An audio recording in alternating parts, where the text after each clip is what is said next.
today I have the Ipsy original for the month of April, so let's go ahead and jump into it. The theme for this month is Dare to Daydream, and we have some sneak peeks for May. So we have an e.l.f. cleanser, an Ace Beauté, oh god, I'm looking at the screen opposite, Ace Beauté highlighter, and then we have a brush. So those are just our little sneak peeks. My choice for this month's original bag, or the glam bag from back in the day, was the Tatcha Dewy Milk Moisturizer. I love the Tatcha line. They have a lot of really good products. So I really want to try this out. I was just like a little bummed at how tiny it is. I did try it today. It's a really nice hydrating moisturizer. I wouldn't say anything that impressed me. I feel like my slushie from In Project Beauty is just as good, but this is nice. It's very luxurious, but the full size of this is $64.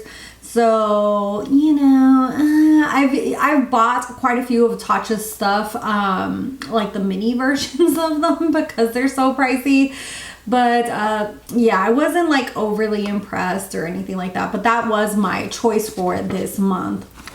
Next, I'm going to show you guys something that I was very bummed about. This is the Mo Beauty Mo Coverage Long Wear Concealer. This is $14 in full size. I was like, yay, I get to try a new concealer. This shade is way too dark for me, and I'm kind of bummed that they didn't give us like a few selections. When I put this underneath my eyes, it just kind of darkens it even more, which I do not need any help in that area of like darkening my under eyes. I'm going to try to mix it with something else and see if I can make it work for me, but it is slightly too dark. I could actually probably use this to maybe spot conceal, because as you can see, it's very similar to my skin tone. It does lean a little bit more on the neutral side, and I'm more of like a little bit more of an olive yellow tone. But yeah, I was kind of bummed that they didn't give us like at least a few selections to choose from. I would have preferred for me to be able to choose it. Yeah, if I look at the shade is M3 medium, and I'm usually like a light medium shade. So that is a bummer. I don't know if I'm gonna even keep this. I don't know, but that was a fail. Today I tried to use it underneath my eyes, and they just looked even more darker and sunken in, and I was like, no, not the vibe. Next we have the Commodity Iced with the D on the inside. I love a good travel spray perfume. I am undecided with this one. This one is Scent Space Expressive, and it says that it is Midnight Jasmine Vanilla Cream. It dries down warm with amber woods and caramelized patchouli. Usually I'm not that like hateful towards patchouli, but this time I am like not digging it. This smells like poopery. Oh my god, it smells like potpourri, and I don't know if it'll, like, I sprayed it when I first opened the bag a little while ago, and at first I was like, ew, like what is going on? This just does not smell good. Like if I just smell it from the get-go, that's what it smells like. It smells like back in the day when people used to buy like the little bags of potpourri, and you used to like put it in a little bowl in your house so that it smelled. That's what it smells like to me, and not in a good way.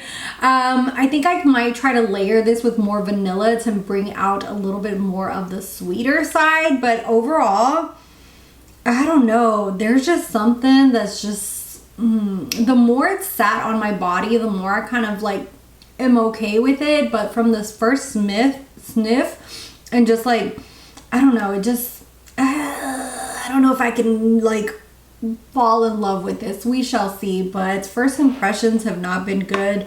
Once it like, the smell kind of died down a little bit, it got a little bit better, but I don't know about that one.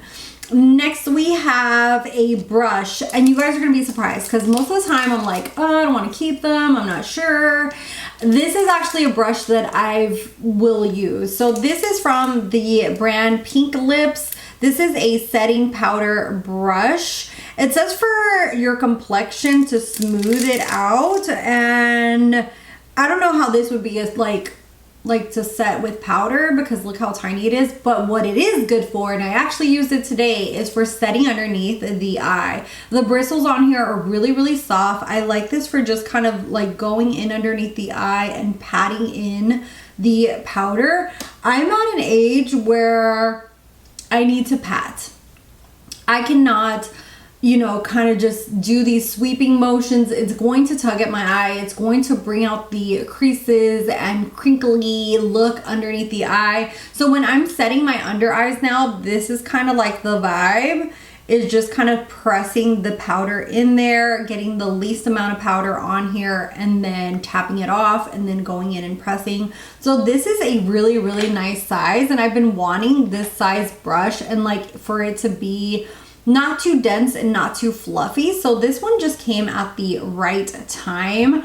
A lot of the ones that I've used are like a lot more fluffier or too big for underneath the eye. So this one just fits in really, really nicely. So I am happy that this came in my bag, and this is $14. So made it worth my baggie.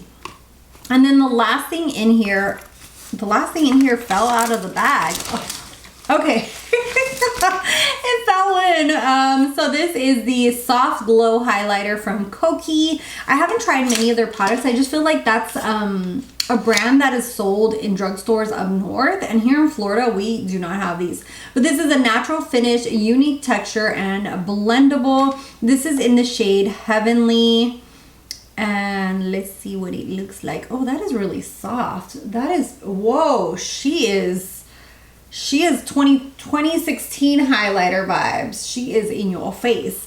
But I don't really use highlighter like that anymore. I really sweep it on very lightly. Let's see. It's almost like a cream type of formula. It feels really silky, but it almost doesn't want to pick up on my brush. But it is pretty. I kind of just go in either on top of my whole blush to give her like a glow to the skin. I don't really do kind of like that stripe anymore that a lot of people do. I like to really blend it in now.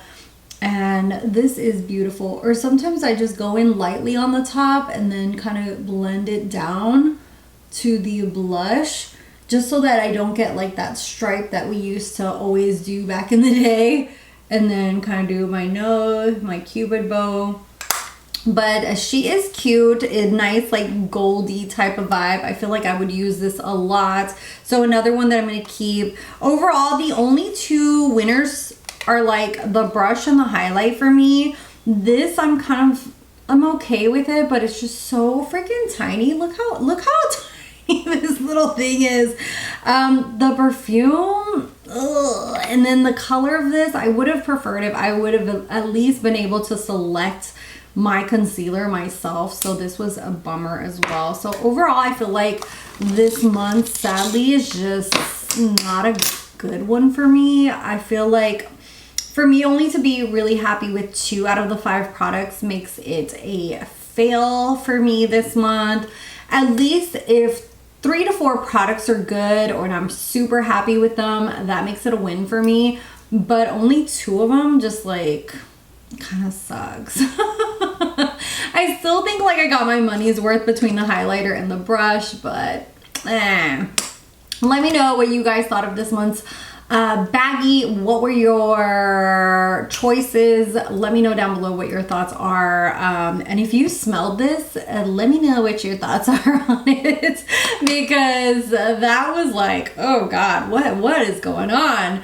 Anyways, thank you guys so much for watching, for subscribing. If you're not subscribed, it's free. All you gotta do is hit that little red button. It's totally free. And I have my socials down below if you guys want to follow me over there. I have Instagram for Disney, Instagram for beauty, and that is all. So thank you guys so much, and I'll see you guys in the next one. Bye guys.